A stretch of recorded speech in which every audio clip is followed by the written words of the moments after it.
Shalom. Today I'm going to be doing a video addressed to Am Yisrael, or the nation of Yisrael, and I'm going to be talking about the biblical dietary law. Now, there are a lot of misconceptions out there concerning the biblical dietary law, and I'm planning on doing a series of videos addressing a lot of the misconceptions and the order that the Most High set up in creation, then what He set up in the time of Noah, and then the Mosaic law that He gave to the Israelite people. This is very important because before there was even Israelite people, there was a dietary law that the Most High set up in the garden. Now, what I'm going to go through is I'm going to start in Genesis on the third day of creation, when the Most High created the vegetation of the earth. And on this day, He set apart and categorized the plants of the earth into three different categories. And I'm going to read beginning at Genesis 1:11 through 12. We're going to start with the third day of creation and what God created on the third day of creation. Now, Genesis 1 at verse 11. And God said, "Let the earth put forth grass." This is one category, grass. Herb yielding seed, the second category. And fruit tree bearing fruit after its kind. That's the third category. Wherein there is seed thereof upon the earth. And it was so. And the earth brought forth grass, herb yielding seed after its kind, and tree bearing fruit, wherein is the seed thereof after its kind. And God saw that it was good. And there was evening and there was morning the third day. Now, on the third day, the Most High categorized plants into three different categories. Now, the first category was, let the earth put forth grass. Now, this word for grass is called desheh, and it's Strong's number H1877, and I hope that everyone goes back and looks up these Strong's numbers and compares them for your own understanding. And that word desheh means grass, new grass, and it has a connotation of young plants, young, new or young plants. This is important because in this passage, this word is telling us that He is categorizing young plants in a certain category, new or young plants in a specific category. Keep that in mind. I'm going to continue on with the next category of plants. Then He says, after He says, let the earth put forth grass, which is desheh, He says, next, herb yielding seed. Herb yielding seed in Hebrew is esev, which is Strong's number H6212. And that word means herbs and green plants. Okay? It doesn't say anything about necessarily the age of the plant. It doesn't tell us that it's a young plant like desheh. So this is a different category. And if you notice, why would the Most High call plants three different things if all plants were the same thing or in the same category as edible food? He specifically separates them into these three categories because He has, in His wisdom, understands that some are meant for food and others are meant for other purposes.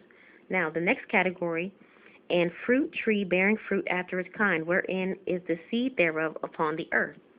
Now, the next category is peri, which means fruit, and etz, tree, fruit trees. And this is Strong's number H6529 for peri, which is fruit, and then Strong's H6086 for trees, which is etz. Okay? Now, He categorizes the new or the younger plants. Then He talks about herbs and green plants. Then He talks about fruit trees. Okay? Very interesting. Now, next we're going to go down to Genesis 1:29, and this is where the Most High prescribes what man's diet should be. And I'm going to read Genesis 1:29. And God said, behold, I have given you every herb yielding seed. Okay? If you go back to the previous Genesis 1:11, it said, after it said, let the earth put forth grass, it said herb yielding seed. So esev has to have seed in it.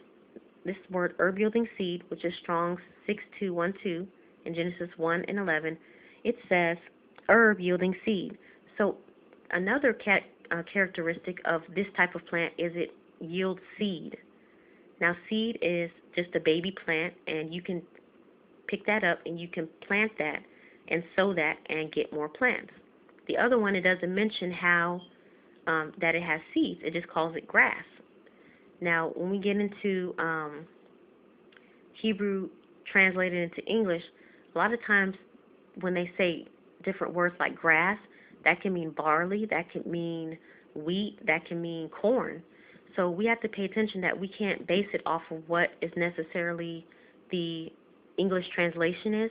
Just understand the characteristics of the plants. It's a young plant. It's a new plant. Okay? That's the sheh. When it says, let the earth put forth grass, this is characterized as a new plant, an immature plant. Okay? Next, it says herb yielding seed. Plants yielding seed.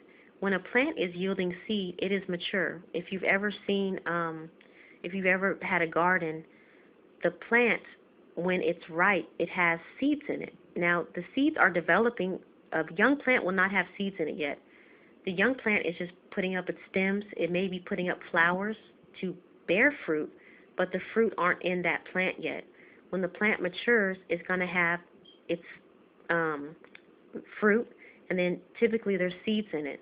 So that's the main difference between the grass that we see in Genesis 1 and 11 and the herb yielding seed. One is young and not bearing seed. The other is mature and bearing seed. Okay, that's the main difference. And then it says a fruit tree bearing fruit. So fruit, if a tree is bearing fruit, it has seeds in it. If you pick an apple off a tree, that's the fruit of the tree. It has seeds inside of it. A peach, any type of orchard tree typically has a pit or a seed in it. So now let's go back to Genesis 1 and 29. Let's read here. And God said, behold, I have given you every herb yielding seed. This is aseph, herb yielding seed, the same as we saw in Genesis 1 and 11. This is not grass or deshay, it's aseph. Behold, I have given you every herb yielding seed which is upon the face of all the earth, and every tree in which is the fruit of a tree yielding seed. So now he's talking about, I have given you aseph, meaning plants or herbs yielding seed, and I have given you tree in which is fruit of a tree yielding seed. So he has given us aseph, which are plants that have fruit or seeds, and then he's giving us trees that have fruit or seeds. Okay? Now I'm going to start again at Genesis 1 and 29. And God said, behold, I have given you every herb yielding seed which is upon the face of all the earth, and every tree in which is the fruit of the tree yielding seed. To you it shall be for food, and to every and to you it shall be for food. That's Genesis 1 and 29. Food here is a word called akla, which means food, something to consume, to eat. And also, it's the same words that we see in Genesis 1 and 11. It does not have the word desheh in Genesis 1 and 29, which is the word that just means an unripe or an unmature plant. All it has is the ones that are already bearing fruit or seeds. This is very important. The Most High is telling us that our plants need to have seeds in them, and they need to be mature. They cannot be a baby plant. A baby plant does not have seeds on it yet. You see barley grow, it's like a blade of grass. When it's mature, it has the seed pod that's on the top of it. The Most High is telling us that until that plant is mature, we are not to eat it. So it's important when you think of fruit, that it should be ripe when we eat it, and it should have seeds in it when we eat it. Now, also, not all plants produce seeds. The desheh would be in the category of what a mushroom would be. A mushroom produces spores. Ferns produce spores, and I forgot what they call that. It's a form of a spore. It may have a different scientific name. But everything that doesn't have seeds in it and produce fruit would be categorized as desheh, or just plants that are not producing fruit. Okay? It has to have, if you have fruit on a plant, there's seed in the plant. This is important for us to understand. If it doesn't have seeds in it, we're not supposed to eat that. So this also goes into the modern genetically modified foods called seedless grapes, seedless watermelons, seedless other things. We are not to be consuming those as Yisrael, the nation of Israel, okay? And when we also go into Genesis 1 and 29, we have to look at what is read here, and it says, I'm going to read this again. It says, "And God said, Behold, I have given you every herb yielding seed which is upon the face of the earth, and every tree in which is the fruit of the tree yielding seed. To you it shall be food." Okay? Now, when it talks about yielding, this word yielding that you see here is in front of, in Genesis 1 and 29, it says, "Every tree in which the fruit of the tree yielding seed, to you it shall be food." And then it talks about every herb yielding seed. This word yielding, when it's talking about the esev, or just the regular plants, not the trees, when it talks about the esev and yielding, it calls it zerah, which means seed, or to sow, or to scatter. This is very important. What this is saying here is that this plant, you have to be able to gather the seeds and sow them, meaning take the fruit after you maybe grow it. You should be able to take that fruit and get the seeds out of it and plant it the next year. If you have genetically modified plants, a lot of times the seeds, you cannot replant them because they're not meant for that. You have to go back and buy them again. And they're designed that way. It's a profitable business for that to happen. But when you're talking about the plants, say like a strawberry or a tomato plant, they call yielding on that plant a zerah. And it has the connotation of you can sow those seeds again. So that's important. Our food must be able to be sown again. Now when it talks about the trees or the fruit trees, when it says yielding, they use the word asah, which means to grow or to produce or to do. Because trees we don't sow every year. We sow them once and we yield or get the produce from them. So it's a different thing. Every year you have to replant your barley, your corn, the seasonal crops that you plant in spring and get a harvest in. Trees aren't like that. You plant them once. So you are just waiting for that plant to produce for you. You're not planting those. You do it once, and in our Torah it says you have to wait 3 years to be able to pick fruit off of that tree. It all goes back to these commandments in the creation that the Most High gave to us, that plant needs to be producing, and it has to have the seeds that you can take and replant and make new plants. Sometimes a baby tree, it may have like one piece of fruit on it. It's not mature enough, and you shouldn't be replanting that because that tree isn't strong enough yet. That's really what it's saying. So this is very important when you get into these Hebrew words. The Most High has prescribed a diet in the garden. Now this is the garden dispensation. But if you look at this creation and this order is still in play in certain instances regarding eating vegetation. According to this, we should not be eating mushrooms. According to this, we should not be eating food or plants that we cannot sow, or has fruit that we can take and sow the next year. According to this, we should not be eating plants that don't have seeds in them. Okay? Seeds are a mini plant. You can take that out the fruit, and you can save it for the next year or however long, and you can re-sow it. A lot of people just think, oh, you can just eat any type of vegetation because it's a vegetable. They only think about meats when they think of unclean food. But this is prescribing that you have to only eat the specific plants, herbs, or plants that yield seed and fruit, and trees that yield seed and fruit. Okay?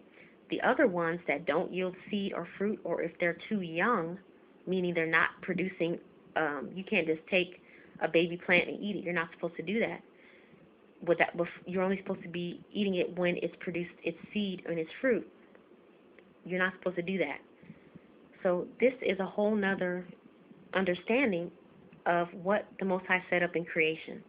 We have to understand this to understand all the other laws that are going to come in after it. With Noah's time frame, when we see the meat, he gives us animals as meat as well, along with the plants that yield fruit and seed, and along with the trees that yield fruit and seed. Then we get into the Mosaic Law when it talks about You can't eat an animal that dies of itself. It goes even more detail. So this dietary law was not just in the Mosaic Law. It came, if you look at these words, you'll see that the Most High set up an order in the garden. And if you really understand it, you'll see how it plays into the dietary laws that come after it.